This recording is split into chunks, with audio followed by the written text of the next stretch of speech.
Good morning बच्चों। तो बेटा पार्ट 2 संसाधन के रूप में लोग, इसमें हमने शिक्षा, स्वास्थ्य ये पढ़ लिया। अभी पढ़ रहे हैं हम बेरोजगारी कि जितने लोग जनशक्ति है, यानी श्रम शक्ति के रूप में कि काम करने वाले लोग हैं, वो काम कर सकते हैं, लेकिन उनको अपनी इच्छा और योग्यता के अनुसार जब काम नहीं मिलता है और जितना निर्धारित वेतन है वो उनको नहीं मिलता है, तो वो लोग क्या कहलाते हैं? बेरोजगार कहलाते हैं। और बेरोजगारी कितने प्रकार की होती है ये भी हमने देखा। प्रच्छन्न बेरोजगारी यानी छिपी बेरोजगारी, मौसमी बेरोजगारी, ये ग्रामीण क्षेत्रों में होती है, और शहरी क्षेत्रों में शिक्षित बेरोजगारी। शिक्षित बेरोजगारी होती है कि बच्चे पढ़ लिख लेते हैं, महाविद्यालय कर लिए, विश्वविद्यालय कर लिए, एमए, बीए, एमए सब कुछ, लेकिन जब वो विश्वविद्यालय से, महाविद्यालय से बाहर आते हैं, समाज में आते हैं, तो कोई रोजगार उनके पास नहीं होता है, कौशल का अभाव होता है। और उनको फिर वो कोई, अपने ये भी देखा इसमें कि मैट्रिक पास करे हुए कम लोग हैं जो बैठे रहते हैं, जबकि एमए बीए वाले ज़्यादा बेरोजगार है, क्योंकि वो कोई छोटा मोटा काम भी नहीं करना चाहते, अच्छे पढ़े लिखे हैं, और पढ़े लिखे हैं उस अनुसार उनको नौकरी नहीं मिलती है।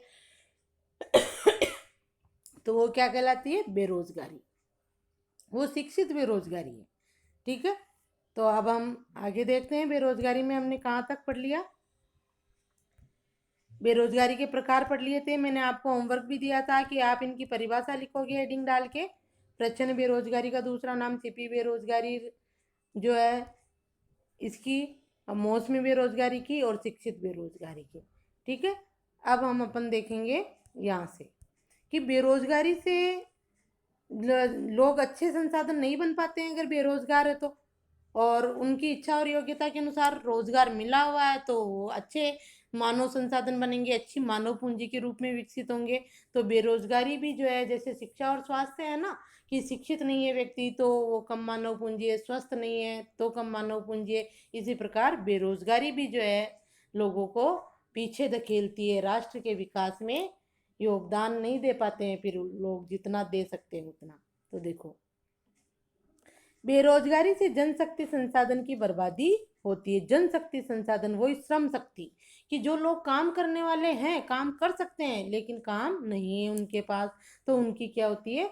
बर्बादी होती है। युवकों में निराशा और हताशा की भावना होती है। लोगों के पास अपने परिवार का भरण पोषण करने के लिए पर्याप्त मुद्रा नहीं होती है।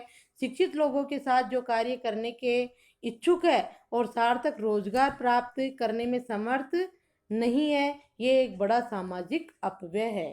क्या है ये? एक बड़ा सामाजिक अपव्यय। ये बेरोजगारी के प्रभाव है, ये सारे समाज पर बेरोजगारी के प्रभाव। आपके प्रश्न भी बनेगा इम्पोर्टेंट, और नहीं तो आप कर लेना कि बेरोजगारी के दुष्प्रभाव। प्रभाव भी नहीं कहेंगे इनको, अपन क्या कहेंगे? दुष्प्रभाव। ऐसे बेरोजगारी के समाज पर दुष्प्रभाव पड़ते हैं, वो ये सारे दुष्प्रभाव ही पड़ेंगे अपन।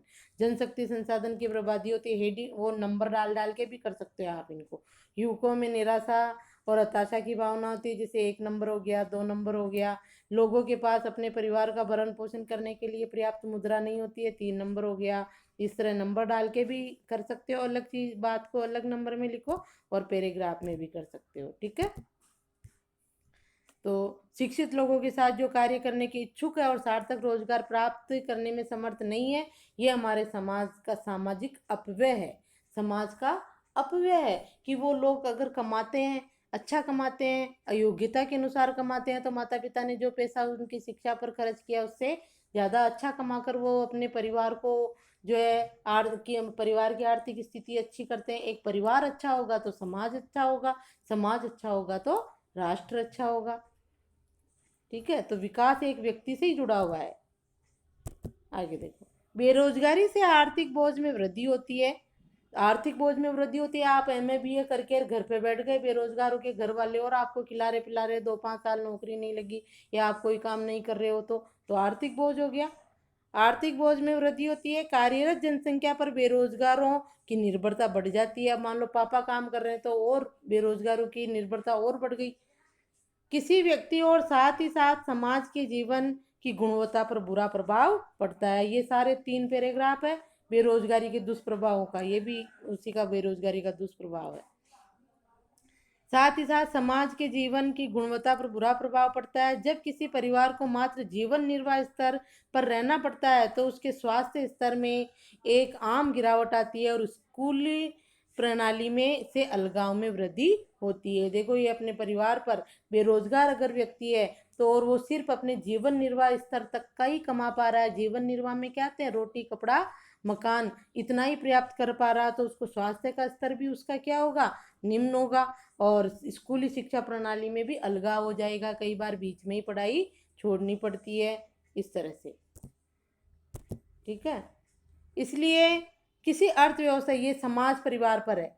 दुष्प्रभाव बेरोजगारी के किस पर है, इन दोनों पैराग्राफ में, तो इस पैराग्राफ में और इस पैराग्राफ में, दोनों पैराग्राफ में समाज पर दुष्प्रभाव। अब अर्थव्यवस्था पर देखो, इसलिए किसी अर्थव्यवस्था के समग्र विकास पर बेरोजगारी का अहित प्रभाव पड़ता है। बेरोजगारी में वृद्धि मंदीग्रस्त अर्थव्यवस्था का सूचक है। यह संसाधनों की बर्बादी भी करता है जिन्हें उपयोगी ढंग से नियोजित किया जा सकता था। अगर लोगों को संसाधन के रूप में प्रयोग नहीं किया जा सका तो वे स्वाभाविक रूप से अर्थव्यवस्था व्यवस्था के लिए क्या बन जाएंगे, दायित्व बन जाएंगे। जबकि हमारी अर्थव्यवस्था लोगों को दायित्व से अधिक परिसंपत्ति के रूप में देखती है। तो अगर वो बेरोजगार है तो दायित्व बन जाएंगे, परिसंपत्ति, संपत्ति यानी मानव पूंजी नहीं बन पाएंगे। तो ये जो है अर्थव्यवस्था पर दुष्प्रभाव है बेरोजगारी का, अर्थव्यवस्था पर दुष्प्रभाव। ठीक है, अलग अलग प्रश्न भी पूछा जा सकता है कि बेरोजगारी का एक परिवार और समाज पर क्या प्रभाव है। तो ये यहाँ से है ना, ये 2 पैराग्राफ तो परिवार समाज के हो गए और ये अर्थव्यवस्था का। आगे देखो, सांख्यिकी रूप में भारत में बेरोजगारी की दर निम्न है। बड़ी संख्या में निम्न आय और निम्न उत्पादकता वाले लोगों की गिनती नियोजित लोगों में की जाती है। वे पूरे वर्ष काम करते प्रतीत होते हैं लेकिन उनकी क्षमता और आय के हिसाब से ये उनके लिए पर्याप्त नहीं है। वे काम तो कर रहे हैं पर ऐसा प्रतीत होता है कि ये काम उन पर थोपे हुए हैं, इसलिए शायद वे अपनी पसंद का कोई अन्य काम करना पसंद करते हैं। गरीब लोग बेकार नहीं बैठ सकते, वे किसी भी काम से जुड़ जाना चाहते हैं, चाहे उससे कितनी भी कमाई हो। अपनी इस कमाई से वे किसी तरह जीवन निर्वाह करते हैं। देखो, अब होता है क्या है कि सांख्यिकी रूप से भारत में बेरोजगारी दर निम्न, सांख्यिकी रूप से यानी संख्या में, कि भाई मान लो एक गरीब का बच्चा है, वो पढ़कर निकला है, MA BA करके कॉलेज से निकला है, अब वो अगर बेरोजगार बैठता है कि उसकी नौकरी नहीं लग रही है या उसको कोई कौशल प्राप्त नहीं है और वो जो बेरोजगार रहता है घर पे बैठा बैठा खाता है, तो ये उनके लिए, उसके परिवार के लिए संभव नहीं है। तब उसको क्या करना पड़ता है कि इच्छा न होते हुए भी अपनी योग्यता से कम काम उसको करना पड़ता है। होता है ना ऐसा, कुछ तो करे, तो जो वो काम उसको करना पड़ता है, जिससे वो क्या हो जाता है, हताश हो जाता है। ठीक है, और उसका जीवन निर्वाह स्तर भी कम होता है। किस तरह से वो जीवन निर्वाह कर पाते हैं, क्योंकि जैसी उसकी योग्यता इच्छा है उसके अनुसार उसके पास कमाई नहीं है, पैसा नहीं है, तो उसके जीवन निर्वाह का स्तर क्या होगा, निम्न होगा। अगर अधिक आय होगी, अच्छी आय होगी, अच्छा काम करेगा, अच्छी आय होगी, तो जीवन निर्वाह का स्तर भी ऊपर हो जाएगा उसका।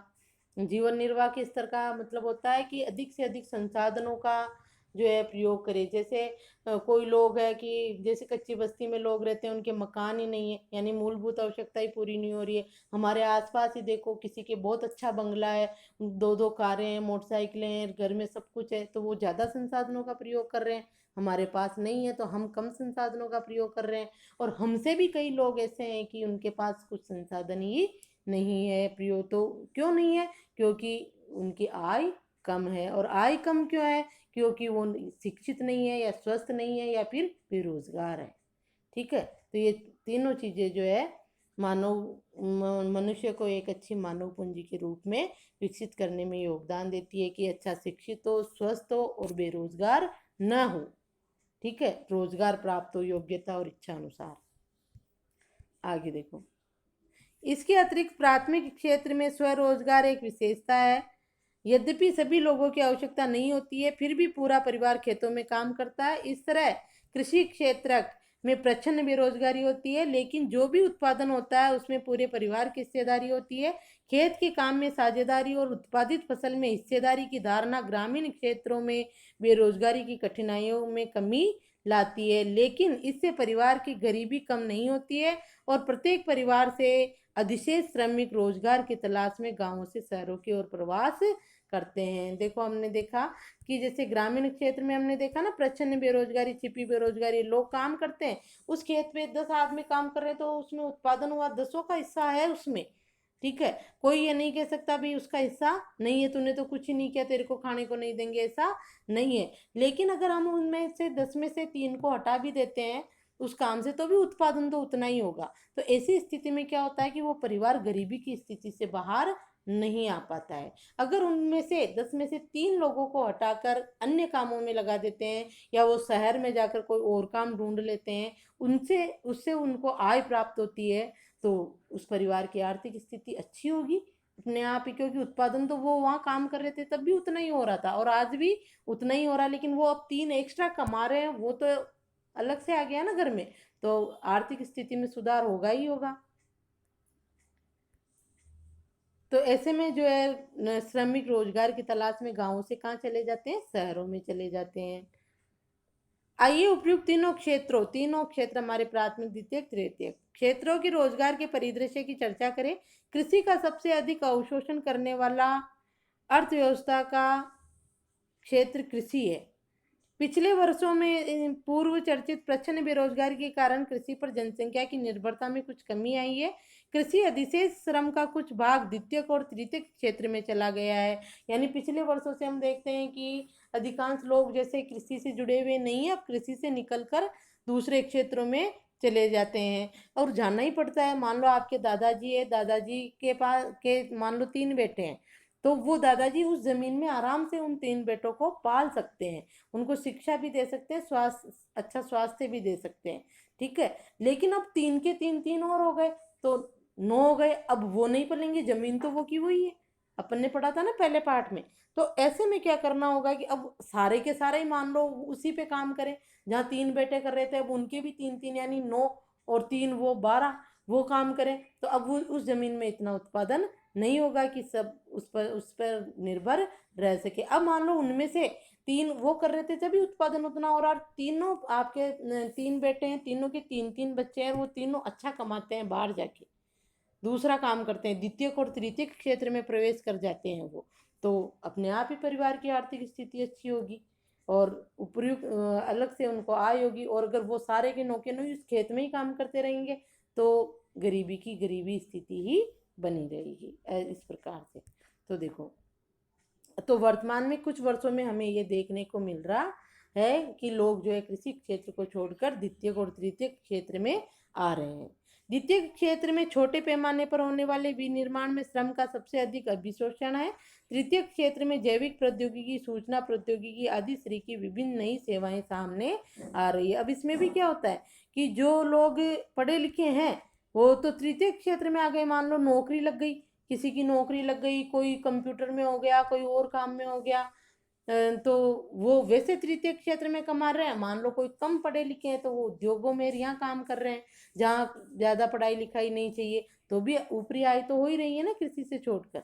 इस तरह आइए जाइए जानने के लिए एक कहानी पढ़ेगी कैसे लोग अपने गांव की अर्थव्यवस्था के लिए परिसंपत्ति बन जाते हैं। अगर वो कुछ काम नहीं करते, उसी पे पड़े रहते हैं, मान लो उसी पे जो जमीन थी दादाजी के पास उसी पे उनके 3 बेटे पले, फिर 3 बेटे उनके 3 के 3 उसी पे पलेंगे, तो उनके वो क्या बन जाएंगे, एक दायित्व बन जाएंगे, परिसंपत्ति नहीं बन पाएंगे। ठीक है, तो हम एक कहानी के माध्यम से जानते हैं। एक गांव था जिसमें अनेक परिवार रहते थे। प्रत्येक परिवार इतना उपजा लेता था कि उसके सदस्य खा पी सके। ठीक है, बहुत सारे परिवार थे, प्रत्येक परिवार की इतनी उपज हो जाती थी कि उसके सदस्य खा पी सके। परिवार के सदस्य अपने कपड़े बुनते, अपने बच्चों को पढ़ाते और इस तरह प्रत्येक परिवार अपनी आवश्यकताएं स्वयं पूरी कर लेता था। ठीक है, इनमें से एक परिवार ने अपने एक बेटे को कृषि महाविद्यालय में भेजने का फैसला किया। लड़के को कुछ निकट के एक कृषि महाविद्यालय में प्रवेश मिल गया। कुछ समय पश्चात वह कृषि इंजीनियरिंग की योग्यता प्राप्त कर गांव वापस लौट आया। वह इतना सृजनात्मक निकला कि उसने एक उन्नत किस्म के हल का नमूना तैयार किया जिससे गेहूं की उपज में वृद्धि हो गई। इस तरह गांव में एग्रो इंजीनियरिंग का एक नया काम सृजित हुआ और वही उसकी पूर्ति हुई।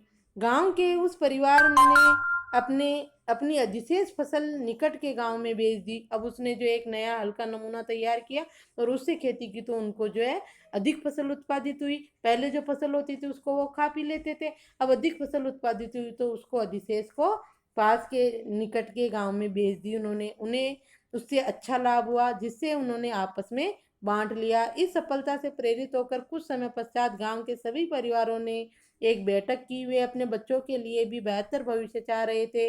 उन्होंने पंचायत से गांव में एक स्कूल खोलने का अनुरोध किया। उन्होंने पंचायत को विश्वास दिलाया कि वे सभी अपने बच्चों को स्कूल भेजेंगे। पंचायत ने सरकार की मदद से एक स्कूल खोल दिया। निकट के कस्बे से एक शिक्षक की नियुक्ति की गई। इस गांव के सभी बच्चे स्कूल जाने लगे। कुछ समय पश्चात गांव के एक परिवार ने अपनी एक लड़की को सिलाई का प्रशिक्षण दिया। वह अब गांव के सभी लोगों के लिए कपड़े सीने लगी, क्योंकि अब सभी लोग अच्छे ढंग से सिले कपड़े पहनना चाहते थे। पहले क्या करते थे, खुद के कपड़े खुद ही सिल के पहनते थे, पैसे ही नहीं थे सिलाई के देने के लिए उनके पास। लेकिन अब ऐसा नहीं है। इस तरह दर्जी का एक नया काम सर्जित हुआ। इसका एक और सकारात्मक प्रभाव हुआ। किसानों को कपड़े खरीदने के लिए दूर जाने में लगने वाला समय अब बचने लगा। इस तरह से जैसे पढ़ाने लगे बच्चों को, सिलाई प्रशिक्षण देने लगे, अब वो लोग क्या हो गए, जागरूक हो गए,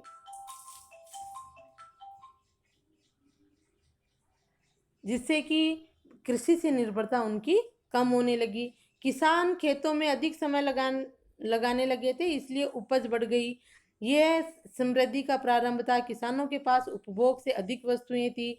अब वे अपने उत्पादन उन लोगों को बेच सकते थे जो उनके गांव के बाजार में आते थे। समय के साथ वह गांव जहां प्रारंभ में किसी नए काम को औपचारिक रूप से कोई अवसर नहीं था, शिक्षक, दर्जी, एग्रो इंजीनियर और अन्य तरह के लोगों से परिपूर्ण हो गया। ये एक साधारण गांव की कहानी है जहां मानव पूंजी के उठते स्तर ने उसे जटिल और आधुनिक आर्थिक क्रियाकलापों के स्थल के रूप में विकसित बनाया। ये एक गांव की कहानी है जहाँ पहले सब लोग कैसे थे, अपने कपड़े भी खुद सिलते थे, जो उपज होता था उसको खा पी लेते थे। कोई यानी आर्थिक स्थिति उनकी अच्छी नहीं थी, पैसा उनके पास नहीं था।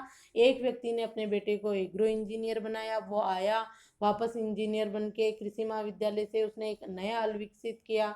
उससे उनके उत्पादन भी अच्छा होने लगा, उसको वो बाजार में बेचने लगे तो उनके पास पैसा आने लगा। फिर उन्होंने स्कूल खोले तो सारे बच्चे वहाँ के स्कूल जाने लगे, शिक्षित हो गए, प्रशिक्षण केंद्र खोले।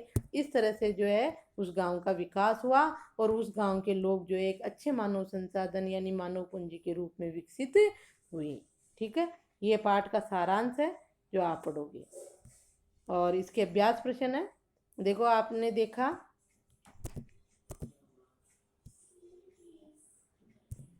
सारांश को आप पढ़ लेना, सारांश में ये सारा आ जाएगा। आपने देखा कि शिक्षा और स्वास्थ्य के सामने आपसे किस प्रकार लोगों को अर्थव्यवस्था के रूप में परिसंपत्ति बनाने में सहायता करती है। इस अध्याय में अर्थव्यवस्था के 3 क्षेत्रों में होने वाली आर्थिक क्रियाओं के विषय में चर्चा की गई है। हमने बेरोजगारी से जुड़ी समस्याओं के बारे में भी पढ़ा है। अतः अध्याय एक गांव की कहानी के साथ समाप्त होता है, जिसमें पहले कोई रोजगार नहीं था पर बाद में वहाँ रोजगार के अनेक अवसर उत्पन्न हो जाते हैं और वहाँ के लोग एक अच्छे मानव पूंजी पूंजी या अच्छा मानव संसाधन बन जाते हैं। ठीक है, तो इस तरह अपना ये पाठ पूरा हुआ संसाधन के रूप में लोग। इसके मैंने शायद 6-7 तक तो प्रश्न उत्तर आपको भेज दिए हैं और अभी मैं और इसका होमवर्क भेज रही हूँ जो आपको पूरा करना है। ठीक है, कोई भी समस्या हो किसी भी प्रश्न के उत्तर में या किसी भी बात की तो आप जो है फ़ोन करके पूछ सकते हो और इस पाठ का होमवर्क भी आपको पूरा करना है। ठीक है।